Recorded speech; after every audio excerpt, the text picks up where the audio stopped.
Đây, Sao? hello đây, xin chào mọi người đây. Cái con này của ai? Của người của ai? Nhớ em á. Đây anh em uống. Hóa cổng. Em không uống được, cho đua uống. Không uống được. Thế còn ai uống? Thế để mai uống.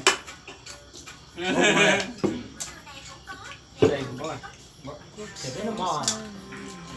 Nó mò cho nó tự biết hỏi. Bố nha, anh em bố ở nhà chắc là Em bố lên. họ chắc là 4-5 là sai rồi. Đây họ một cái ca mà ăn họ và một ca hát đã ca Đi xe còn nặng. Mấy mình anh uống anh chán á. Đây bọn em uống rồi nhưng anh cứ bông đi. Bông đi không xong rồi. uống bia Sài Gòn. Nếu bia Hà Nội nặng hơn. Cái gì? Bông uống Hà Nội nó không bằng Sài Gòn. Còn Sài Gòn đối với Nhưng mà Hà Nội nó đắng ấy. Cái nó uống nó đắng. giờ cái bia ngon nhất chỉ có Tiger thôi. Hà Nội mà phải có đá hóa. Tiger uống thì phải có muối tanh. Muối tanh với chanh. Tiger mà có con hổ đây nữa. Tiger và hổ nào. Tiger và hổ này. Uống lại em mới xanh nhanh nhất này. Tiger. Cho nó cái nhá, cho nó lấy ra lẩu lá hải mà dì ra rồi. Nhỏ. Đó dì ra này ở cái mua từ hộ mà dì Chó. Sao quả vậy tụi nó vẫn là sáng hơn nhỉ? cái chị mày Anh không biết không? Mà anh sáng. Em bảo nhá, anh vuốt trên xuống. Đấy. Không nhưng mà nó cũng hết cớ rồi. Anh vuốt trên xuống. Có đúng này gì hả? Anh vuốt trên này xuống này. Giờ bỏ cho ấn độ à. Đây này tăng à. À. Anh phải vuốt trên xuống nó sang cực kỳ luôn. Cho anh vuốt trong cái giá. Vuốt nữa. Uống này. Nó. đây cháu Uống đi đi. Anh nói cơ. Sao nói nhỉ bây giờ? ô mà nó hổ mà đi chúng chỉ cho cắt tỏi rồi Từ uống lia thiệt quá nó sợ nó không dám. Em nói thật riêng Tiger là em uống một lần thật sự em chỉ uống được ba chai thôi em đã thấy cảm thấy mình uống rượu. Hôm nay là sinh nhật của thằng anh nhá. Sinh nhật rất là đơn giản thôi. Sinh nhật chỉ vài lon bia và 2 gói kẹo thôi nhá. Anh em thấy người đi làm thuê không có cái gì ăn đâu, nhắm mấy quả trứng thôi. Cuộc sống đi làm của anh em này. Rồi mua móc corona ấy thì thôi chỉ muốn tạo kia này sống vất vả thế này anh uống được Do dịch bệnh nên là anh em chỉ ở nhà thôi nhá, uống vài lon bia thôi. đây rồi Sống như vậy nhá, anh em vào anh em nhà nho nhỏ ra hoa nhá. anh bóc cái mới hả? Có em thấy không? Do mới làm nên Con nói xe rồi.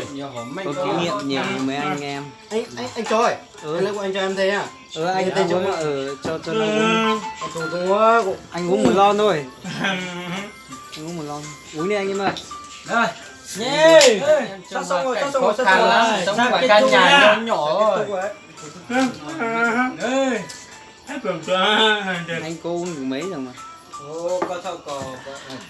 Có nó thương anh á. đây anh em đấy Nó thương anh á, nó cứ phải ra vừa đâu. Đây à.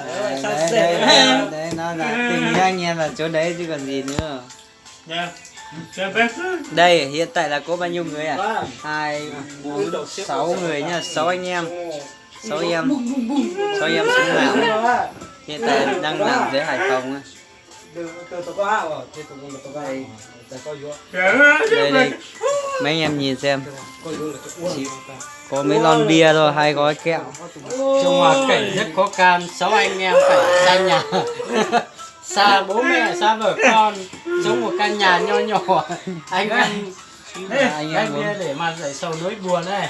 Nhìn mình à? Anh uống nhanh á. Thế còn làm lon nào thì anh theo uống. Đấy anh bảo anh phụ Anh không à. Càng lắm mà anh không sao sẻ cho nhau ấy. Càng thêm ôi giống càng thêm hóa tội chứ. Được. Anh càng là phải đâu. Đừng. Thế là của anh nhiều quá. Như quả bóng này. Lo anh uống nhiều lắm. Lo quá rồi. lo anh còn như nhau cả của anh nhiều nhất thật. Của anh uống nhiều mà đấy. Không, của anh bảo anh nhất, anh nặng của anh nhiều. em vừa mới bóc mà Ô, của em đến đây nè. Vâng, tối nay một tối sinh nhật của anh trai nhá. Điện tin đầu điện tuổi nhớ. Nhưng do là hoàn cảnh với lại Chào. đang dịch bệnh nên là anh em cũng chỉ ở chung là một cái căn nhà rất là giản dị thôi. Anh em vào xem thì nhớ ủng hộ và đăng ký kênh Trung Đào Hoa nhé. Đây là mấy thằng em của mình. Hả?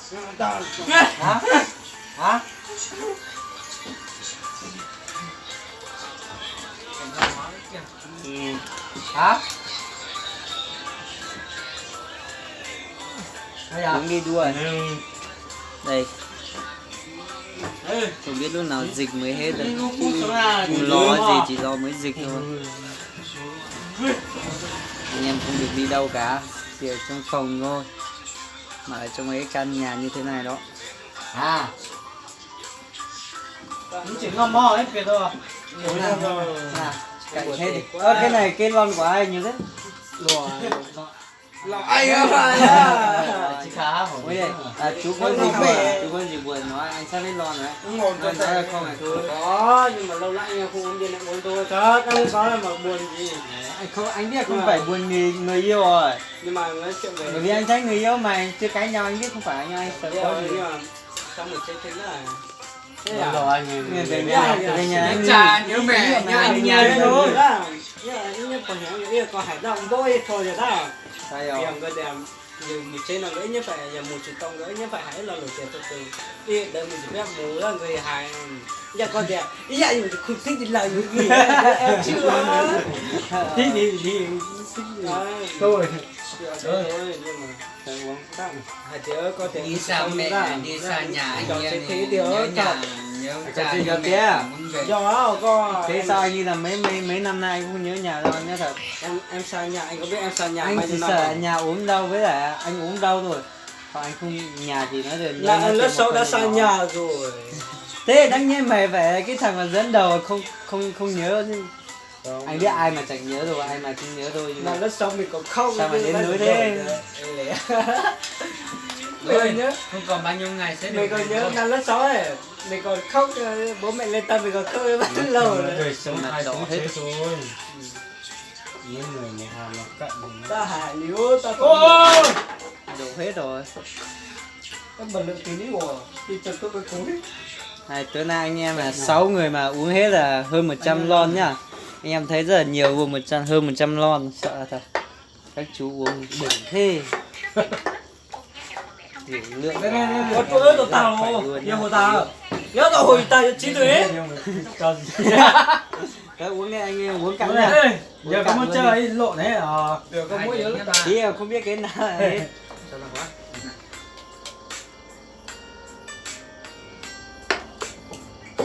Ai da. Rồi ngon. Đi. Chọc xích cái này rồi ạ. Cả thấy mắt ruột. Chọc xích cái với xá sói hỏi đâu thế. 2, 4, 6, 8 người. Hơn 100 lon rồi, hơn 100 lon rồi. Cái này nhiều lắm. Đếm không ra nữa. 20, 30, 40, 50, 60, 70, 80 này. 90 này. Ô co. Đấy này, cũng đến 100 thôi. Đây. Đấy không hết à? Con số lớn quá. Hơn 100 lon thôi. Anh em là cạn nhanh nhỉ nha. Tôi làm nốt lon này nhưng mình dạy tán. Ai da. Ui, nghe chưa? Làm chưa? Đây là quê ta. Ngại đấy. Dạ với ít rồi. Đây thằng em đẹp trai nhất làng ấy. Nhưng mà tiếc quá, em đấy là có người yêu rồi. Đúng rồi, mình có người yêu rồi nhá mấy bạn ơi. Thế là thì hôm nay đi ra Lào Cai à? Đâu? Sao đây? Lào Cai đã không? Còn bác cổng à. Nó thường tận dài còn bác cổng rồi. Hay giờ nhấp bị tọ. Cho nhấp bị nó. Đây nhá, cho xem anh em đây.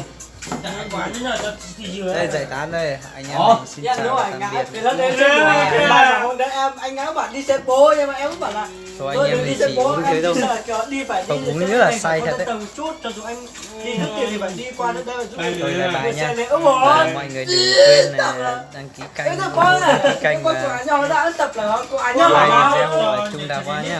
Vâng, có ba máy là xin xe đúng chào không? và tạm biệt Máy tay luôn mọi nhưng người mà nhé. máy xe luôn anh nào có số xe